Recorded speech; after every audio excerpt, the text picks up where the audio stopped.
예배 나오신 우리 성도님들을 주님의 이름으로 환영하고 축복합니다. 귀한 주일은 이생과 내세의 모범이라고 이야기를 합니다. 우리가 이 땅에서 가장 모범된 시간이 언제인가 이 예배하는 주일이고, 우리가 천국 가서도 할 일이 무엇인가 거룩하신 하나님께 영광 돌리는 예배의 시간인 줄 믿습니다. 바라기는 오늘 예배 시간에 그 천국의 기쁨과 평강이 우리 성도님들께 충만하시기를 간절히 축원드립니다. 하나님께서 가장 좋아하시는 이름이 있다면 오늘 본문에 나오는 여호와라는 이름입니다. 구약 성경에만 6,824번이 기록되어 있다고 합니다. 하나님께서 가장 선호하시는 이름이라는 거예요. 히브리어로는 저렇게 써져 있습니다. 오른쪽에 있는 그 점처럼 생긴 것들이 이제 여호와라는 이름인데, 알파벳으로 요드, 와, 와우, 그 다음에 요드, 해, 와우, 해 이렇게 돼 있습니다. 그 점 찍혀 있는 것이 모음이에요. 그런데 원래 그 두루마리 성경들에는 저 모음이 기록되어 있지 않습니다. 왜냐하면 높으신 하나님의 이름을 함부로 부를 수 없다 그래서 모음을 적어 놓지도 않았고, 그것을 읽지도 않고 오히려 그 단어가 나오면 아도나이라고, 주님이라고 대신 읽었어요. 그러니까 여호와라고 쓰고 뭐라고 읽어요? 아도나이라고 읽는 거예요. 그러다 보니까 시간이 오래 지나고 났더니 이스라엘 백성들의 후손들 중에 포로로 잡혀갔다 오고 하면서 이 단어를 어떻게 읽어야 되는지를 아는 사람이 없었던 거예요. 그래서 학자들이 여호와라고 읽기도 하고, 어떤 학자들은 야훼가 맞다 그래서 그렇게 여호와라고 읽기도 하고 야훼라고 읽기도 합니다. 이 성경에서 이 여호와라는 말이 처음 나왔던 것은 이 오늘 본문은 아니에요. 창세기 2장 4절 말씀인데, 이것이 천지가 창조될 때의 하늘과 땅의 내력이니 뭐라고요? 여호와 하나님이 땅과 하늘을 만드시던 날에라고 되어 있습니다. 그리고 1장에서는 창조의 모든 역사를 자세하게 설명해 주시고 2장에서 다시 한번 그것을 요약한 후에 무엇을 말씀하실 때 이 여호와라는 말씀이 나오는가 하면, 에덴 동산을 잘 만드시고 그 땅에 누구를 두셨어요? 아담과 하와를 두시고 생육하고 번성하여 땅에 충만하라고 복 주셨다라는 그 말씀을 하실 때 이 여호와라는 단어가 처음 나온다라는 거예요. 하나님을 이르는 엘로힘이라는 말도 있지만 이 여호와라는 말은 하나님의 백성과 언약을 맺고 복 주실 때 등장하는 단어였다라는 것이죠. 그래서 특별히 오늘 본문에 보면 이 여호와라는 단어가 성경에 많이 기록되어 있지만 처음으로 하나님께서 하나님의 백성에게 그것을 계시해 주는 장면이에요. 누구에게요? 모세에게. 내 이름이 여호와라고 직접 말씀해 주시는 것은 오늘 본문이 처음인 것입니다. 모세가 양을 치다가 호렙산, 시내산으로 갔습니다. 떨기나무가 불에 타고 있는데 떨기나무는 그대로 있는 것을 보고 가까이 갔다가 하나님을 만나게 되죠. 하나님께서 나는 너희 조상의 하나님이다. 그들의 부르짖음을 들었고 이제 내가 너희 이스라엘 백성들을 애굽에서 구해서 약속했었던 가나안 땅으로 인도하겠다라고 말씀해 주셨어요. 모세가 이 이야기를 듣고 너무나 벅차고 감격하고 감사해서 감사합니다, 제가 가겠습니다라고 했으면 좋을 텐데 그렇지 못했습니다. 모세의 반응은 어땠는가? 내가 누구이기에 바로에게 가겠습니까? 라고 못 갑니다라고 이야기했어요. 내가 누구이기에 갑니까? 라는 말은 나는 자격도 없고 능력도 없고 자신도 없습니다 라고 이야기하는 거예요. 모세가 왜 그랬을까요? 이전에는 그렇지 않았습니다. 그가 공주의 아들로 자랄 때는 모든 애굽의 학문들을 배우고 왕자와 같은 지위를 자신만만했었죠. 그래서 자기와 같은 동족 히브리 사람들을 위해서 일해보려고 하다가 너무 무술을 잘 연마한 나머지 한 방에 애굽 사람을 쳐 죽이고 그것이 들통나서 죽게 될 것 같으니까 이 광야로 도망을 친 겁니다. 시간이 40년이나 흘렀어요. 그리고 무슨 일을 했는가? 애굽 사람들이 천하게 여기는, 경멸하는 양치기로 40년을 지내고 이제는 80세 노인이 되었습니다. 그런데 하나님께서 이제 갑자기 이스라엘 백성들을 구원할 거니까 네가 가라 라고 말씀하시니까 제가 누구이기에 가겠습니까? 저는 능력도 없고 자격도 없고 자신도 없습니다 라고 이야기를 했죠. 그랬더니 하나님께서 내가 너와 함께 갈 것이다 라고 말씀해 주셨어요. 걱정하지 말아라, 내가 너와 함께 갈 것이다. 모세가 다시 한번 이제 하나님께 이야기하는 장면이 우리가 읽은 말씀인데 뭐라고 이야기하는가? 한마디로 요약하면 하나님이 누구이시기에 저를 보내십니까? 라는 얘기를 해요. 앞에서는 뭐요? 내가 누구이기에. 이번에는 하나님이 누구시기에 제가 가겠습니까? 라고 이야기를 합니다. 우리 13절 말씀을 한번 같이 읽어보겠습니다. 시작. 모세가 하나님께 아뢰되 내가 이스라엘 자손에게 가서 이르기를 너희의 조상의 하나님이 나를 너희에게 보내셨다 하면 그들이 내게 묻기를 그의 이름이 무엇이냐 하리니 내가 무엇이라고 그들에게 말하리이까. 모세가 이스라엘 백성들에게 가서 너희 조상의 하나님이 나를 너희에게 보내셨다고 말하면 그들이 야 그분의 이름이 누구냐라고 무엇이냐라고 물을 거라는 것이죠. 그러면 정말로 이름을 몰라서 지금 물어보는 것일까요? 그렇지 않죠. 출애굽기 앞에 보면 모세도 히브리 사람들을 위해서 일하려고 했었어요. 하나님의 백성인 것을 알고 있었고 지금 하나님께서 이 모세를 만나신 것도 400년 종살이 하던 가운데 히브리 사람들이 하나님께 울부짖는 소리가 들려서 하나님께서 만나 주신 거예요. 이름을 몰랐던 것이 아닙니다. 이것은 무엇인가 하면 그 하나님이 누구이신지 그 하나님에 대해서 뭐라고 설명하겠습니까? 라고 이야기하는 것이죠. 그러니까 이름을 모르는 것이 아니라 지식이 부족합니다라는 거예요. 앞에서는 뭐가 부족했어요? 능력이 부족합니다. 자격이 부족합니다. 지금은 지식이 부족합니다. 그것은 그냥 하나님에 대한 어떤 상식이나 팩트를 얘기하는 것이 아니라 하나님에 대해서 아는 지식을 말합니다. 호세아서 4장 6절에 보면 이렇게 말합니다. 내 백성이 무엇이 없으므로 지식이 없으므로 망하는도다. 내가 지식을 버렸으니 나도 너를 버려 내 제사장이 되지 못하게 할 것이요. 이 지식이라는 것은 하나님에 대해서 아는 것이고 더 나아가서 잠언에 보면 무엇이 지식의 근본이라고 말씀하나요? 하나님을 경외하는 것이 지식의 근본이다라고 말하고 있어요. 하나님에 대해서 모른다는 것은 하나님을 경외하지 않았다라는 것이고 하나님을 알지 못하고 믿지 못하니까 의지하지도 못했고 순종하지도 못했다라는 것을 의미합니다. 그래서 신약 성경에서도 그리스도를 아는 지식에 대해서 여러 곳에서 말씀하는데 베드로 후서에 보면 이렇게 말합니다. 오직 우리 주 곧 구주 예수 그리스도의 은혜와 그를 아는 무엇에 자라가라? 지식에 자라가라. 영광이 이제와 영원한 날까지 그에게 있을지어다. 라고 베드로후서에 이야기하고 그 베드로후서에서는 또 한번 하나님을 여호와를 아는 것에 게으르지 말고라고 하는 표현도 쓰고 있습니다.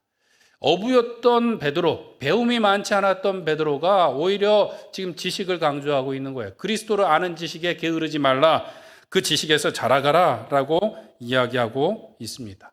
우리는 주님 오시는 그날까지 하나님을 알아가고 배워가고 자라가야 될 줄로 믿습니다. 이것은 그냥 책상에 앉아서 성경 공부한다고 되는 것이 아니라 말씀에 순종함으로 하나님을 경험하는 것을 말합니다. 말씀에 순종하여 하나님의 선하심을 어떻게 알아요? 맛보아 알지어다 라고 말씀하신 것처럼 하나님을 우리의 경험으로 우리의 삶으로 아는 것을 이야기하는 것이죠. 이 자라기를 멈추고 배우기를 멈추고 성숙하기를 멈추는 것은 딱 두 가지 경우입니다. 죽었거나 식물인간이거나.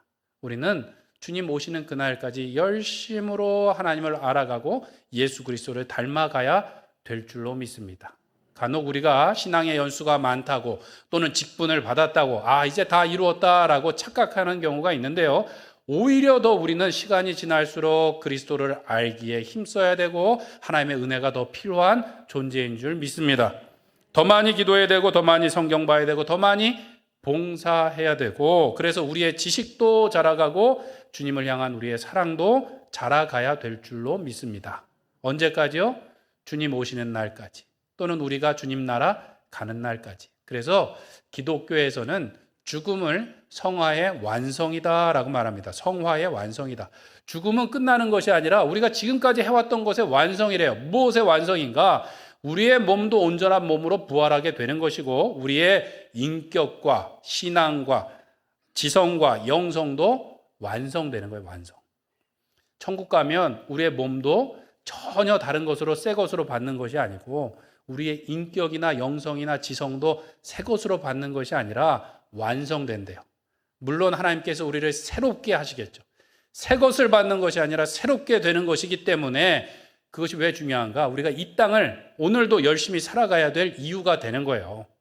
여기서 살다가 대충 하다가 아니면 말지 그러고 천국 가는 것이 아니라 하루하루 최선을 다해서 완성시켜 나갈 때 주님께서 우리를 마지막 날에 새롭게 하실 줄 믿습니다. 오늘도 그 하나님을 배워 나가야 되는데 모세에게 특별히 내가 여호와다라는 이름을 알려주셨어요. 이따가 또 말씀드리겠지만 6장에 가면 모세가 이스라엘 백성들에게 원망을 잔뜩 듣고 와갖고 하나님 이거 어떻게 된 겁니까? 말했더니 하나님께서 내가 너희들의 조상들에게도 내가 여호와로서 나타났었지만 여호와라고 알린 적은 없다. 너희에게 특별히 이렇게 알려준 것이다 라고 말하는데 이 여호와라는 이름의 뜻은 무엇인가? 그것은 우리를 있게 하시되 풍성하게 하시는 하나님의 약속의 이름인 줄 믿습니다. 오늘 본문에 보면 스스로 있는 분이다 라고 말씀하시는데 우리 14절을 한번 같이 읽겠습니다. 시작. 하나님이 모세에게 이르시되 나는 스스로 있는 자이니라. 또 이르시되 너는 이스라엘 자손에게 이같이 이르기를 스스로 있는 자가 나를 너희에게 보내셨다 하라. 아멘. 오늘 성경에 보니까 여호와라고 말씀하시고 나는 스스로 있는 자다라고 말씀합니다.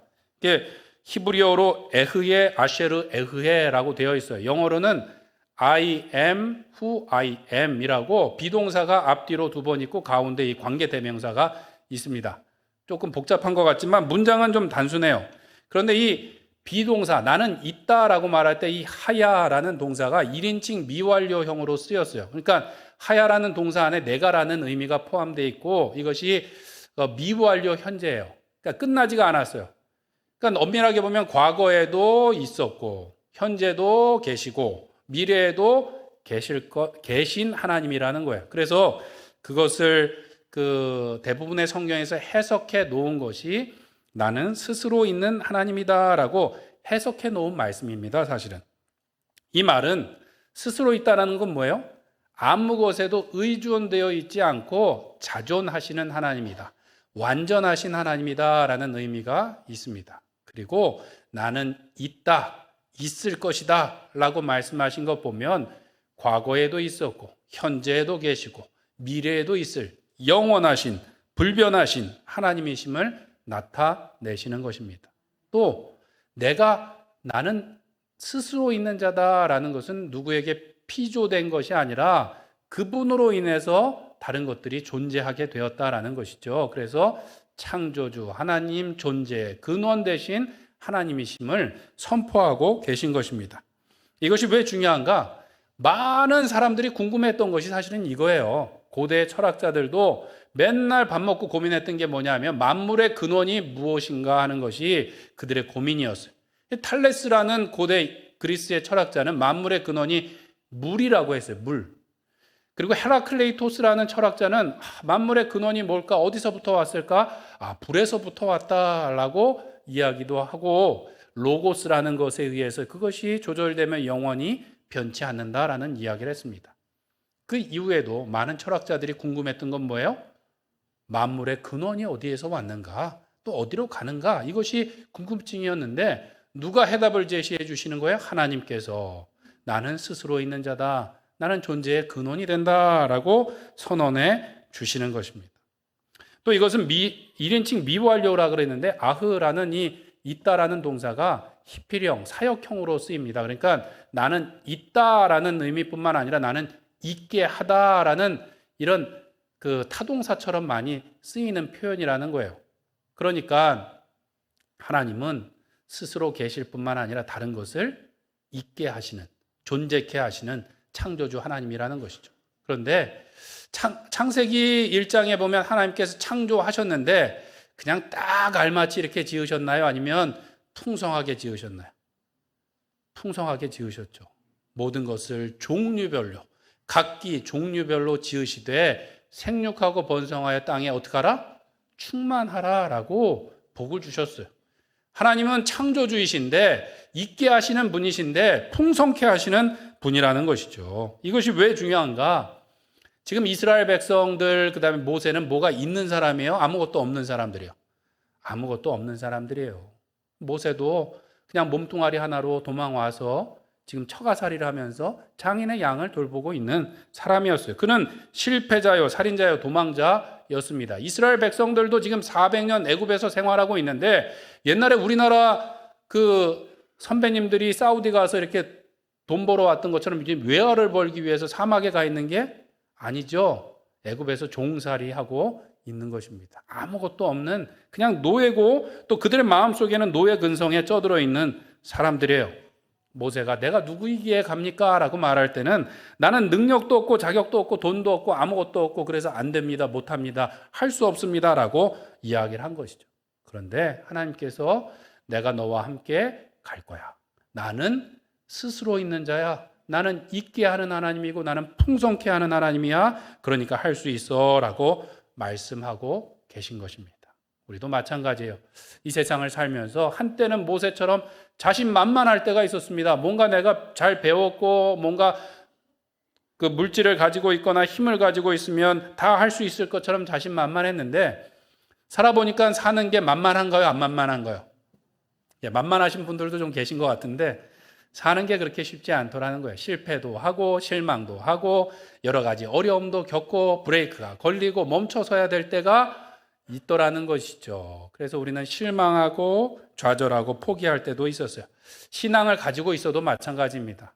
믿으면 된다 그랬고 기도하면 된다 그랬는데 빨리 이루어지지 않으니까 우리 마음속에서 포기하고 그냥 적당히 기도하고 적당히 포기하고 낙심할 때가 있었던 것이죠. 그래서 주님께서 말씀하실 때에도 하나님 저는 시간이 없습니다. 하나님 저는 돈이 없습니다. 하나님 저는 건강이 없습니다. 하나님 저는 지식이 없습니다. 하나님 저는 믿음이 없습니다. 그래서 할 수 없습니다. 라는 말에 익숙한 사람들이었어요. 실패에 익숙한 사람이었어요. 그런데 왜 그런가? 우리 자신을 바라보고 우리의 실패를 바라보았기 때문이라는 것이죠.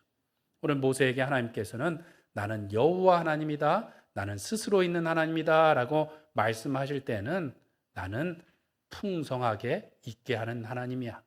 내가 있으면 말 못하는 사람도 말을 잘할 수 있고 부족한 것이 있으면 내가 풍성케 할 수 있는 하나님이야. 함께 가자라고 말씀하시는 것이죠. 우리는 그 하나님을 바라보며 오늘도 아멘으로 순종하며 나가야 될 줄로 믿습니다. 중국의 큰 기업인 알리바바라고 아시죠? 인터넷 상거래 기업인 알리바바를 세웠던 마윈 회장이 했던 말 중에 이런 말이 있대요. 세상에서 가장 같이 일하기 힘든 사람이 있는데 누군가 하면 생각이 가난한 사람이래요. 생각이 가난한 사람. 돈이 없어 가난한 것이 아니라 생각의 크기가 너무 작아갖고 그냥 안 된다 그런 사람들이 세상에서 일하기가 가장 힘들다라는 것이죠. 왜 그렇습니까? 우리 자신만을 바라보기 때문에 그렇습니다. 여호와 하나님, 우리를 사랑하사 우리를 풍성케 하시는 하나님을 바라볼 때 우리는 결코 가난하지 않은 줄 믿습니다. 고아의 아버지라고 불리고 5만 번 기도 응답을 받았다라고 하는 조지 뮬러 목사님이 그런 얘기를 했어요. 이 수백 명의 고아를 먹이려면 그냥 아침까지도 아무것도 없는 시간들이 있었지만 기도하는 가운데 하나님께서 챙겨주셨던 거예요. 한 번도 고아들을 굶긴 적이 없다 그러면서 말씀하시기를 이 세상에는 오직 한 가지 빈곤만 있다. 그것은 무엇의 빈곤일까요? 기도의 빈곤이다. 기도의 빈곤이다. 돈이 없어서 빈곤한 것이 아니라 기도가 없어서 우리가 빈곤한 것뿐이다 라고 말씀하셨다라는 것이죠. 예전에 했던 찬양 중에 기도할 수 있는데 왜 걱정하십니까? 기도하면서 왜 염려하십니까? 기도할 수 있는데 왜 실망하십니까? 기도하면서 왜 방황하십니까? 라는 복음성가가 있지 않았습니까?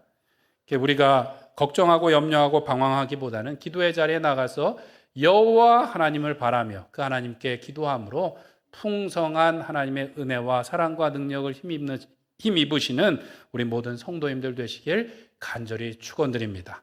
하나님은 풍성하신 하나님, 그냥 있게 하사 우리를 만족하게 하시는 것이 아니라 모세를 통하여서 이스라엘 모든 민족과 그들과 함께 했었던 온갖 잡족들까지도 다 구원의 땅에 젖과 꿀이 흐르는 땅으로 인도하신 하나님이신 줄 믿습니다. 우리가 그 여호와 하나님을 붙들고 나갈 때 우리 성도님들 한 사람을 통하여서 온 가족이 복을 얻고 온 일가 친척이 복을 얻고 주위에 있는 이웃들이 복을 얻게 될 줄로 믿습니다. 두 번째로 여호와 하나님은 우리를 사랑하시고 우리를 자랑스러워 하시는 하나님이세요. 우리 15절 말씀을 한번 같이 읽겠습니다. 시작. 하나님이 또 모세에게 이르시되 너는 이스라엘 자손에게 이같이 이르기를 너희 조상의 하나님 여호와 곧 아브라함의 하나님 이삭의 하나님 야곱의 하나님께서 나를 너희에게 보내셨다 하라. 이는 나의 영원한 이름이요 대대로 기억할 나의 칭원이라. 아멘.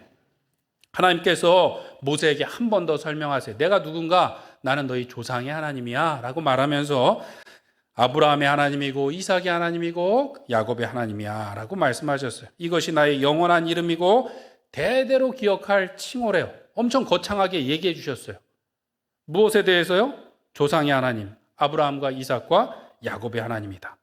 성경에 보면 이런 표현이 많이 나오는데 어려서부터 성경을 읽으면서 아브라함과 이삭과 야곱이 대단한 인물이긴 한데 이거를 맨날 이렇게 말씀하실까라는 궁금증이 있었는데 어느 순간인가 저에게 그런 생각이 들었어요. 이것이 그냥 하나님께서 하시는 것이 아니구나라는 생각이 들었어요. 왜 그랬을까요?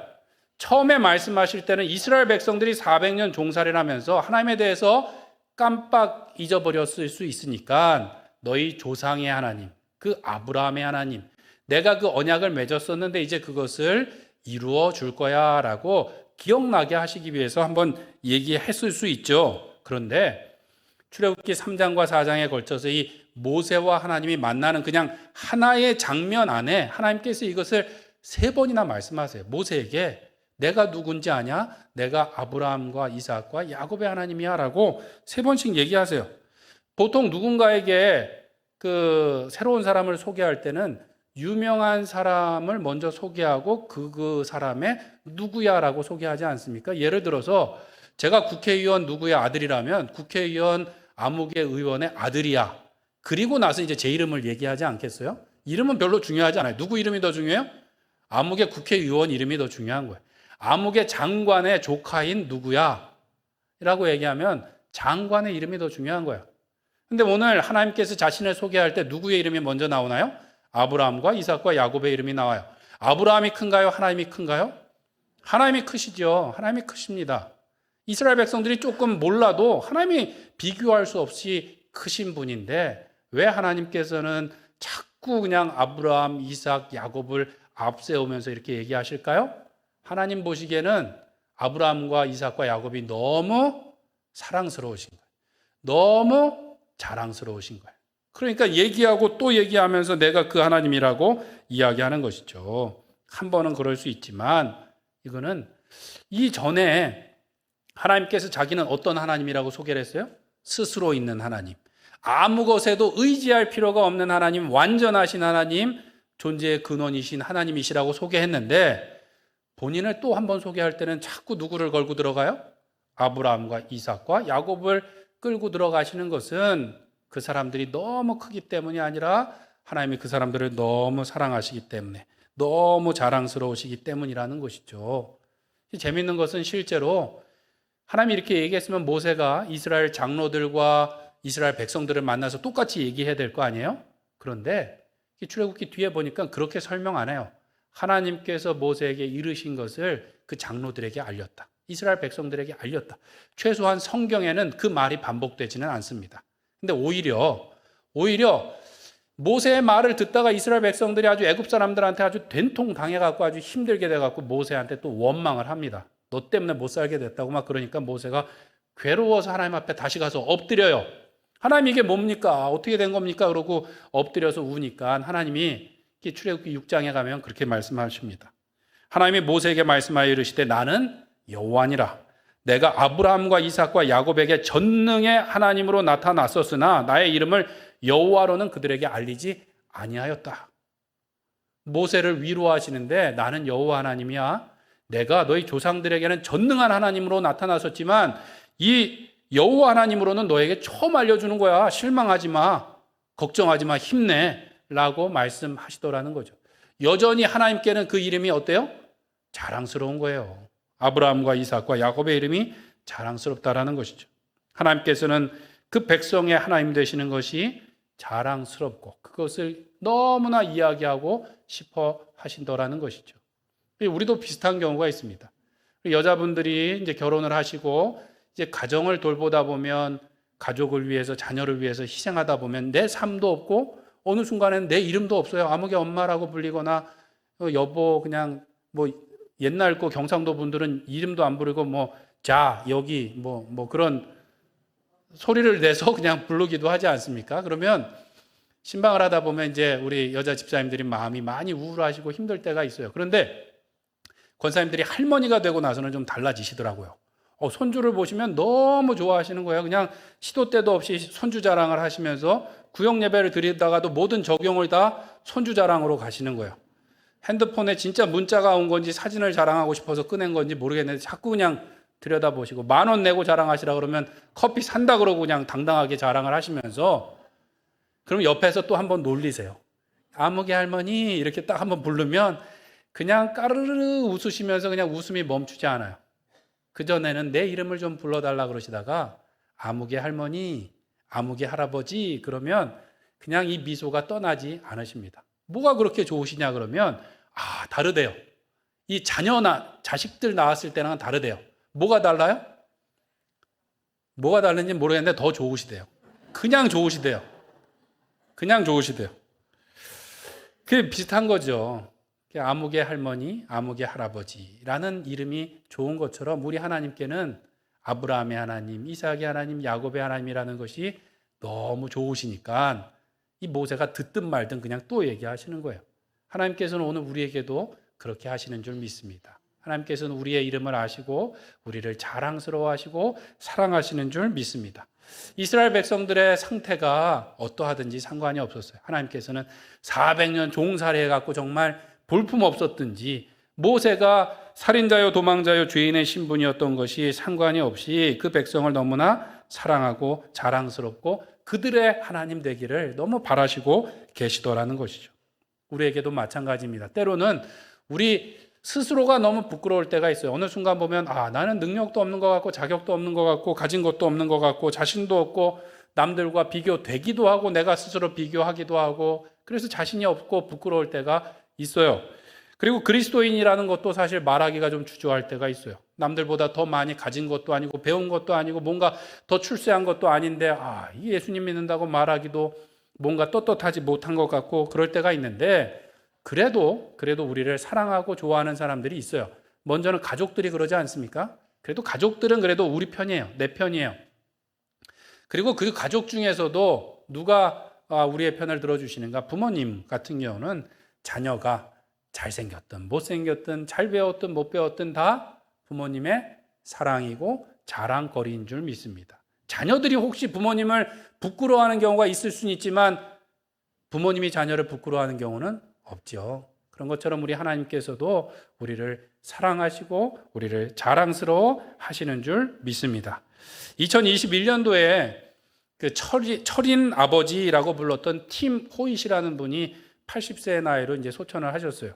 TV에서 한 번씩 보셨을 텐데 1977년부터 40년 동안 장애를 가진 릭 호잇이라는 아들과 함께 40년 동안 마라톤을 72회 완주하셨고 트라이애슬론이라고 하는 철인 3종 경기를 257회, 듀애슬론이라는 것을 22번 완주하셨어요. 전혀 놀라질 않으시네요. 철인 3종 경기는 수영을 4km를 하고요. 그 다음에 자전거를 180km를 타고 그 다음에 마라톤을 얼만큼 해야 돼요? 42.195km를 뛰어야 돼요. 전혀 놀라질 않으세요. 이게 휠체어에 있는 아들을 밀고 40년 동안 총 1130개의 대회를 완주하셨대요. 그 이유는 무엇인가 하면 이 리코잇이라는 아들이 처음에 날 때부터 이 탯줄이 목에 감기면서 나올 때부터 중증 장애를 안고 자라서 이렇게 움직이지를 못하고 손만 움직여서 컴퓨터 같은 걸로 이렇게 대화를 했는데 스포츠를 보는 것을 좋아하는 이 아들이 그 15살 되던 해 TV에서 장애우들이 그 하키 같은 경기라는 라크로스라는 것을 하는 걸 보고 아빠 저 사람들을 위해서 후원하는 달리기를 했으면 좋겠어요 라고 말을 했다는 거예요. 아버지가 아들을 위해서 그래? 그러면 그리고 이제 마라톤 대회에 등록을 하고 자선 달리기 이렇게 해갖고 뛰었다라는 거예요. 휠체어를 밀고 뛰니까 뭐 성적이 좋았겠습니까? 꼴등에서 2번째를 했대요. 그래도. 근데 뛰고 와서 아들이 하는 얘기가 아빠랑 뛰니까 달리니까 전혀 장애가 없는 것 같아 라는 말을 한마디 했대요. 그 뒤로부터 이 아빠가 아들을 데리고 달리기를 뛰기 시작한 거지 40년 동안 달리기뿐만 아니라 그 아들을 데리고 배에 태워서 튜브에 끼워서 수영해서 사이클 타고 달리기 하고 해서 한 이런 경기가 1130번을 했다라는 거예요. 보통 사람도 힘든 걸 아들을 데리고 했더라는 것이죠. 이 아들이 그냥 그 달리기만 한 것이 아니라 93년도에는 보스턴 대학에서 컴퓨터를 공부해갖고 학위도 받고 그 시상 자리에도 서기도 했다라는 거예요. 근데 이제 이 아들이 아버지에 대해서 기억하기를, 아버지가 없었다면 나는 아무것도 할 수가 없었습니다. 아버지는 내 날개를 들어 올리는 바람과 같은 분입니다 라고 말하더라는 거예요. 재밌죠? 하나도 움직일 수 없는 아들이었는데 자기는 날개가 있는 새와 같고 아버지는 뭐와 같아요? 자기를 들러 올리는 바람과 같은 분이었다라고 이야기를 하더라는 것이죠. 아버지는 아들이 전혀 부끄럽지 않고 아들과 뛰는 것이 자랑스러웠고 아들은 그 아버지로 인해서 하나님께 영광을 돌릴 수 있었는 줄로 믿습니다. 우리 하늘 아버지께서도 우리를 사랑하시고 자랑스러워하시고 우리의 힘되기를 좋아하시는 줄 믿습니다. 비록 우리는 작고 힘이 없고 할 수가 없지만 하나님께서 우리와 함께 하실 때 우리는 할 수 있고, 우리는 부족하고 부끄러운 모습을 가지고 있지만 하나님으로 인해서 우리는 자랑스러운 하나님의 자녀들이라 불리울 수 있는 줄 믿습니다. 우리 자신을 바라보는 것이 아니라 여호와 하나님, 우리에게 복 주시기로 하신 하나님께서 오늘도 우리를 풍성케 하시며 우리를 자랑하시며 우리를 높여주시는 것을 믿고 믿음으로 순종함으로 가는 곳마다 하나님의 생명을 전하시고 풍성케 하시는 주의 자녀들 되시길 축원드립니다. 함께 기도하겠습니다. 함께 기도할 때 여호와 하나님의 풍성하심이